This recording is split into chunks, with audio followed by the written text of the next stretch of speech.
اعوذ باللہ من الشیطان الرجیم بسم اللہ الرحمن الرحیم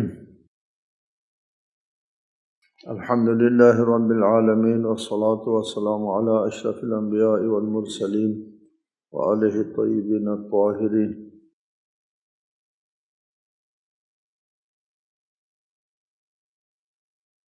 سورہ احزاب کی آیت 53 کے ذیل میں گفتگو ہو رہی تھی۔ اس میں اللہ تعالیٰ کا حکم ہو لا تدخلوا بیوت النبی الا ان یؤذن لکم،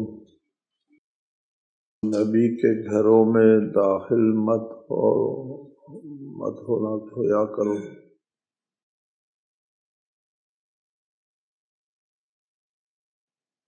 مگر یہ کہ تمہیں کھانے کے لیے اجازت دی جائے۔ الا ان یؤذن لکم الی طعام غیر ناظرین انہ، اور اگر دعوت نہیں ہے تو کھانا پکنے کا انتظار بھی نہ کرو، منتشر ہو جاؤ۔ وَإِذَا سَأَلْتُمُوهُنَّ مَتَاعًا فَاسْأَلُوهُنَّ مِنْ وَرَاءِ حِجَابٍ، اگر ازواج سے کسی چیز کو مانگنا ہو تو پردے کے پیچھے سے مانگو، سامنے مت جایا کرو۔ حجاب کا حکم نازل ہونے کے بعد کی بات ہے۔ اس سے پہلے رائج تھا عام کہ کوئی چیز مانگنا ہو تو وہ پاس جا کر کے روبرو ہو کر کے مانگا کرتے تھے۔ وَإِذَا سَأَلْتُمُوهُنَّ، اگر ازواج سے کوئی چیز مانگنا ہو تو پردے کے پیچھے سے مانگا کرو۔ آئے حجاب نازل ہونے سے پہلے روبرو ہو کر چیزیں مانگا کرتے تھے۔ اس آیت کے ذریعے یہ بات ممنوع ہو گئی کہ ازواج اجنبی مردوں کے سامنے آئے، اور مردوں کے لیے بھی منع آ گیا کہ وہ ازواج کے سامنے نہ جائیں۔ ذالکم اطہر لقلوبکم وقلوبہن، یہ پس پردہ بات کرو، سامنے مت جاؤ، آمنے سامنے نہ کرنا جو ہے اس میں پاکیزگی ہے تمہارے دلوں کی اور ان خواتین کے دل، دونوں کے دلوں کے لیے پاکیزگی ہے۔ حدیث میں ہے النظر سہم من سہام ابلیس، نگاہ جو ہے ابلیس کے تیروں میں سے ایک تیر ہے۔ نظر پہلا قدم ہے شیطان کے پھنسانے کا، پہلا پھندا نظر ہے۔ لہٰذا روح کی پاکیزگی جو ہے وہ نظر کی پیروی ہے، نظر کے ذریعے روح کو آپ پاکیزہ رکھ سکتے ہیں۔ اور کچھ لوگ کہتے ہیں کہ یہ پردہ دل میں ہونا چاہیے، اور گھروں میں پردہ کیا فائدہ ہے؟ جی، وہ دل جو ہے وہ تابع ہے، دل نظروں کے تابع ہے۔ نظروں میں اگر پردہ نہیں ہے تو دل بیچارے کے اوپر پردہ نہیں آتا، دل پر پردہ آتا ہے نظروں کے پردے کے بعد۔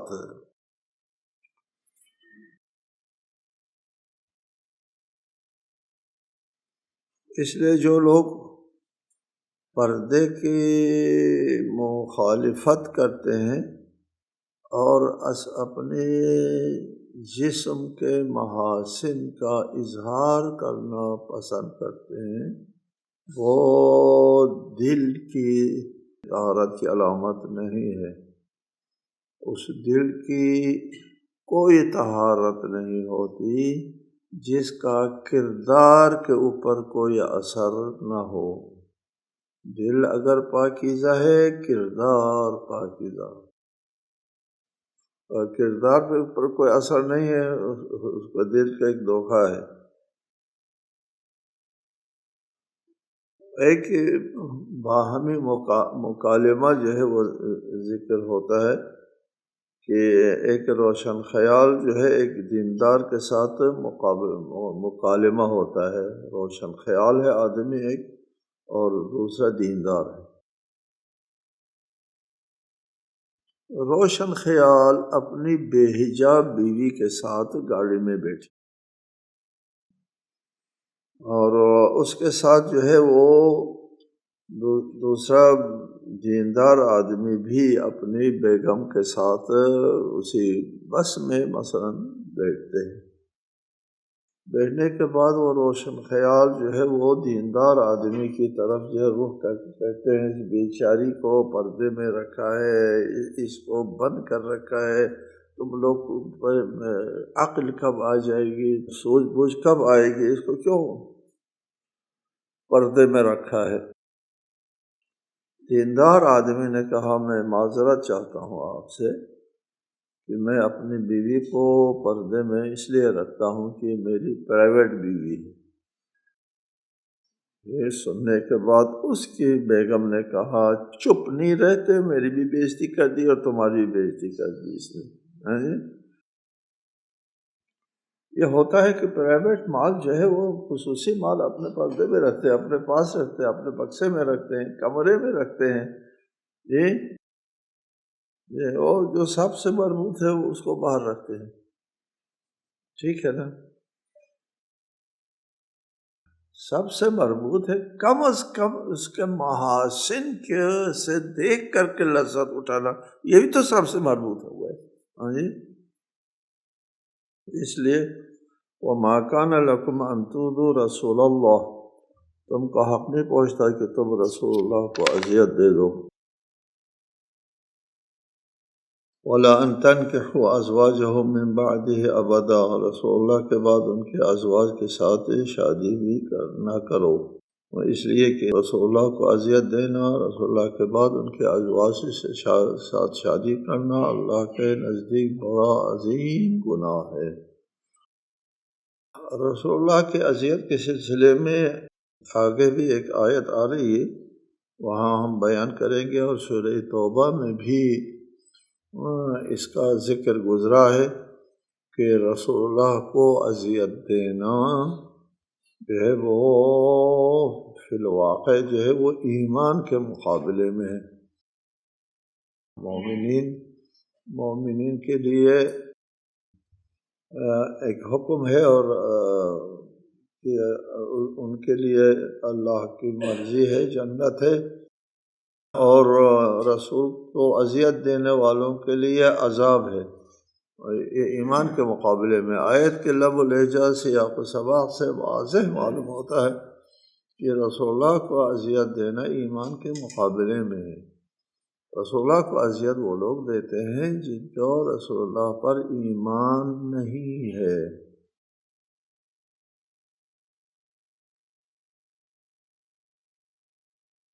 ان تبدوا شيئا او تخفوه فان الله كان بكل شيء عليما، تم کسی بات کو خواہ چھپاؤ یا ظاہر کرو، اللہ تو یقیناً ہر چیز کا خوب علم رکھتا ہے۔ رسول اللہ کو اذیت دینے والی باتیں تم ان حرکتوں کو ظاہر کرو یا چھپا کے کرو، اللہ کو علم ہوتا ہے، اور اللہ تعالیٰ تمہارے ساتھ وہی رویہ اختیار کرے گا، اللہ کے علم میں تمہاری حرکتیں آئی ہیں۔ لا جناح علیہن فی آبائہن ولا ابنائہن ولا اخوانہن ولا ابناء اخوانہن ولا ابناء اخواتہن ولا نسائہن ولا ما ملکت ایمانہن واتقین اللہ ان اللہ کان علی کل شیء شہیدا۔ ازواج نبی پر یہ رشتہ دار جو ہے ان سے پردہ کرنا ضروری نہیں ہے۔ لا جناح، رسول کے ازواج پر کوئی مذائقہ نہیں، وہ اپنے باپ ہو، اپنے بیٹے، اپنے بھائی اور اپنے بھتیجوں اور اپنے بھانجوں، اپنے مسلم خواتین ان کنیزوں سے پردہ نہ کرے، نہ کرنے میں کوئی حرج نہیں ہے، اور اللہ کا خوف کرے، اللہ یقیناً ہر چیز پر گواہ ہے۔ ان چیزوں سے یہ محرم ہے، محرم مردوں سے پردہ کرنا ازواج کے لیے ضروری نہیں ہے۔ اس کے بعد آیت آتی ہے آیہ صلوات، ان اللہ و ملائکتہ یصلون علی النبی یا ایھا الذین آمنوا صلوا علیہ وسلموا تسلیما۔ اللہ اور اس کے فرشتے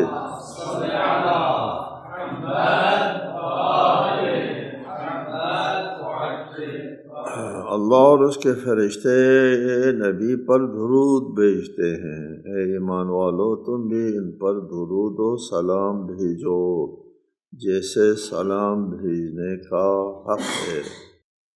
سابقہ آیات میں رسول اللہ کی زندگی سے مربوط احکام بیان فرمائے، امت کے لیے وہ آداب بھی بیان فرمائے جو رسول اللہ کے ساتھ بجا لانا چاہیے، اور وہ ان باتوں کی بھی نشاندہی فرمائی جو رسول اللہ کے ساتھ مناسب ہے، نامناسب ہے، اور رسول اللہ کو اذیت نہ دینے کی بھی سفارش کی۔ ان تمام باتوں کے ذکر کے بعد امت اسلام کو اس بات کی تعلیم دی جا رہی ہے کہ اپنے رسول پر درود و سلام بھیجا کرو۔ قابل توجہ بات یہ ہے کہ امت کو درود کا حکم دینے سے پہلے فرمایا کہ اللہ اور فرشتے بھی نبی پر درود بھیجتے ہیں۔ اس میں رسول اللہ کی عظمت کا بیان ہے کہ یہ ایسا کام ہے جو خود اللہ انجام دیتا ہے۔ جب اللہ خود انجام دیتا ہے تو پھر اس سے بڑھ کر کوئی عظمت کا کام نہیں۔ اس میں رسول اللہ کی عظمت کا بیان ہے کہ ان کا اللہ تعالیٰ کیا مقام ہے، اور ساتھ یہ بھی بیان ہے کہ درود کی کیا اہمیت ہے، اور اس میں قرآن مجید میں ہے وَرَفَعْنَا لَكَ ذِكْرَكَ، ہم نے آپ کا ذکر بلند کیا کا عملی مظاہرہ ہے رسول کے اوپر درود بھیجنے کو اس قدر تاکید، اس قدر اہمیت، اس قدر مقام دینا کہ اللہ تعالیٰ یہ کام انجام کرتا ہے اور اس کے فرشتے پھر لوگوں کے لیے حکم دیا تم بھی کرو۔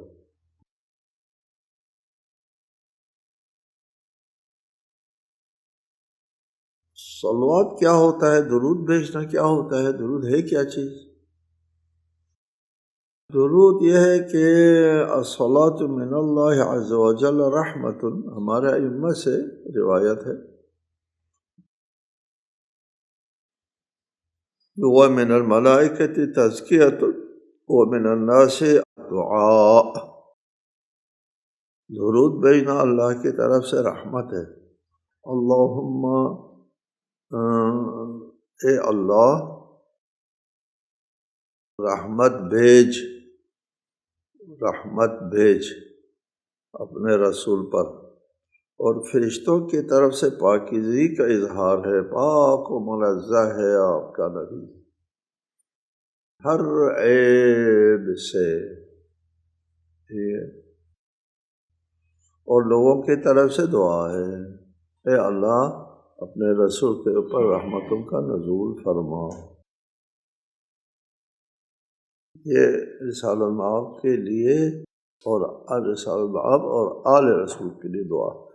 یہاں یہ سوال پیدا نہیں ہوتا کہ رسول اللہ کے بارے میں ہماری دعا کی کیا ضرورت ہے، نہیں، یہ نہ سوچو جی کہ رسول اللہ کے لیے آپ دعا کرتے ہیں تو اس میں آپ کا اپنا فائدہ ہوتا ہے، اللہ کو نماز کی کوئی ضرورت نہیں ہے۔ آپ نماز پڑھتے ہیں اپنے فائدے کے لیے نماز پڑھتے ہیں کہ نماز سے آپ کی دنیا، آپ کی آخرت، آپ کی زندگی، آپ کے ہر چیز کے لیے نماز فائدہ مند ہے، اللہ کی کوئی ضرورت اسے پوری نہیں ہوتی۔ رسول کے لیے آپ دعا کرتے ہیں، رسول آپ کے دعا کے محتاج ہے نہیں ہے، یہ نہ سوچو۔ رسول کے لیے آپ دعا کرتے ہیں کہ رسول اللہ پر رحمتوں کا نزول فرمائے، ہم خود رحمتوں کے نزول کے محتاج ہیں۔ اس درود کے اور اس دعا کے نتیجے میں جو کچھ ہم کو ملتا ہے، اس میں جہاں رسول اللہ کی تعظیم ہے، رسول اللہ کی عظمت کا بیان ہے، اور اس میں ہماری اپنی بیچارگی کو دور کرنے کا ذریعہ بھی ہے۔ ہمارے لیے بہت بڑی رحمت ہے درود۔ اس لیے حدیث میں ہے من صلی علیہ صلی اللہ علیہ وملائکتہ، جو مجھ پر درود بھیجتا ہے اس پر اللہ اور اس کے فرشتے درود بھیجتے ہیں۔ دیکھ، رسول اللہ کو چاہیے، تم کو چاہیے جی، اللہ اور اس کے فرشتے تم پر درود بھیجتے ہیں، تم پر رحمتوں کا نزول کرتے ہیں۔ مجھے ومن شاء فلیقل ومن شاء فلیکثر، جو چاہے اس کو کم کریں، جو چاہے زیادہ کریں، جس کو جتنی توفیق ہے، جس میں جتنا ظرف ہے، جس میں جتنی گنجائش ہے، جس میں جتنا ایمان ہے، جس میں جتنا اخلاص ہے، اسی کے مطابق درود پڑھو یا نہ پڑھو۔ آگے ہم بتائیں گے درود کون لوگ نہیں پڑھتے۔ حضرت امام جعفر صادق علیہ السلام سے منقول ہے کہ اس حدیث میں حدیث نبوی کی تشریح موجود ہے، اوپر حدیث نبوی ہے من صلی علیہ صلی اللہ علیہ وملائکتہ، جو مجھ پر درود بھیجتا ہے اس پر اللہ اور اس کے فرشتے درود بھیجیں گے۔ رسول اللہ نے فرمایا۔ امام جعفر صادق اس حدیث کی تشریح فرماتے ہیں اذا ذکر النبی فاکثروا الصلاة علیہ، جب نبی کا ذکر ہو تو ان پر درود کثرت سے بھیجا کرو، فاکثروا، کثرت سے، فإنہ من صلی علی النبی، اس لیے کہ جو بھی نبی کے اوپر درود بھیجے گا تو صلاۃً واحدہ، ایک بار درود بھیجے گا، صلی اللہ علیہ الف صلاۃ، اللہ تعالیٰ اس پر 1000 درود بھیجے گا، فی الف صف من الملائکۃ، فرشتوں کے 1000 صفوں میں۔ وَلَمْ يَبْقَ شَيْءٌ مِّمَّا خَلَقَهُ اللَّهُ إِلَّا صَلَّى عَلَى الْعَبْدِ، اللہ کے مخلوق میں سے کوئی جو ہے نہیں رہے گا جو اس درود بھیجنے والے پر درود نہ بھیجے، إِلَّا صَلَّى عَلَى الْعَبْدِ لِصَلَاةِ اللَّهِ عَلَيْهِ وَصَلَاةِ مَلَائِكَتِهِ، یہ بندہ جب اللہ نبی پر درود بھیجتا ہے تو اللہ درود بھیجتا ہے، فرشتے درود بھیجتا ہے۔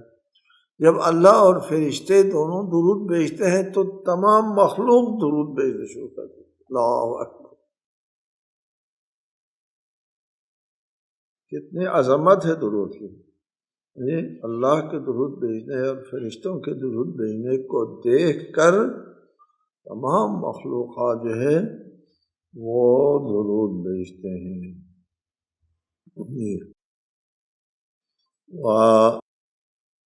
وَسَلِّمُوا تَسْلِيمًا، اپنے نبی پر درود کے ساتھ سلام بھی بھیجو، درود و سلام، الصلاۃ والسلام دونوں۔ سلام کے 2 معنی بیان کیے جاتے ہیں، ایک یہ ہے سلام بمعنی تسلیم و اطاعت ہے، یعنی ان پر درود بھیجو اور ہر حکم کو تسلیم کرو۔ دوسرا یہ کہ سلام بمعنی سلامتی ہے، یعنی اپنے رسول پر درود بھیجو اور ہر نقص سے سلامتی کا اظہار کرو۔ پیچھے ایک حدیث گزری ہے کہ یہ اس دوسرے معنی کی تائید میں کہ صلات کے ساتھ سلام کا مطلب یہ ہے کہ رسول کا تزکیہ ہے، یہ ہر قسم کے نقص سے رسول اللہ کو یہ وہ بری پاک و پاکیزہ قرار دینا، اس میں شان رسالت کی عظمت و بلندی کا اظہار ہے۔ آپ اگر مطالعہ کریں گے، بحث و مباحثے میں جائیں گے اور لوگوں کو پڑھیں گے، دیکھیں گے رسول اللہ کے بارے میں لوگ کس خیال کے لوگ ہیں، کس خیال کے لوگ ہیں، ان کے باتوں کا اگر آپ مطالعہ کرتے ہیں تو پھر یہ اس حدیث یا اس آیت کا وسلم تسلیم رسول کی پاکیزگی کا وہ کرو کہ لوگ رسول اللہ کی سیرت کے اوپر کس قدر کیچڑ اچھاتے ہیں، حملے کرتے ہیں۔ ان کا مطالعہ کرنے کے بعد آپ کو یہ بات سمجھ میں آتی ہے کہ رسول کو ہر قسم کے نقص و عیب سے پاک و پاکیزہ قرار دو، سلامتی۔ ایک شخص نے رسول اللہ کی خدمت میں حاضر ہو کر عرض کیا، میں اپنی 1/3 صلوات بلکہ آدھی بلکہ پوری آپ کے لیے مختص کرتا ہوں، تو مجھے کیا اجر ملے گا؟ فرمایا، اگر تو ایسا کرتا ہے تو پھر تمہارے دنیا اور آخرت کی تمام ضرورتوں کے لیے یہی کافی ہے۔ یہی حدیث کچھ فرق کے ساتھ مسند احمد بن حنبل میں مذکور ہے۔ دوسری حدیث میں ہے، ما فی المیزان شیء اثقل من الصلاۃ علی محمد و آل محمد۔ قیامت کے دن اعمال کے ترازو میں محمد و آل محمد پر درود سے زیادہ کسی کا وزن زیادہ نہ ہوگا۔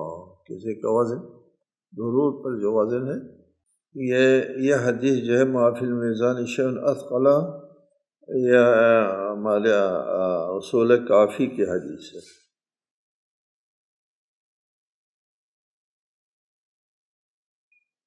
ایک اور حدیث ہے، پھر اصول کافی کی حدیث ہے، رسول اللہ نے فرمایا، الصلاۃ علی وعلی اہل بیتی تذہب بالنفاق، مجھ پر درود بھیجنا اور میرے اہل بیت پر درود بھیجنے سے نفاق ختم ہو جاتا ہے، نفاق دور ہو جاتا ہے۔ جی آپ خیال رکھیں کہ لوگ جب رسالت آپ صلی اللہ علیہ وآلہ وسلم کا ذکر کرتے ہیں تو درود نہیں بیچتے درود، بلکہ کیا کہتے ہیں؟ سلم کہتے ہیں۔ جی سلم رسالت آپ صلی اللہ علیہ وآلہ وسلم کے اسم مبارک کے بعد سلم کہنا، یہ اہانت ہے، یہ توہین ہے۔ سلم کیا ہوتا ہے؟ جی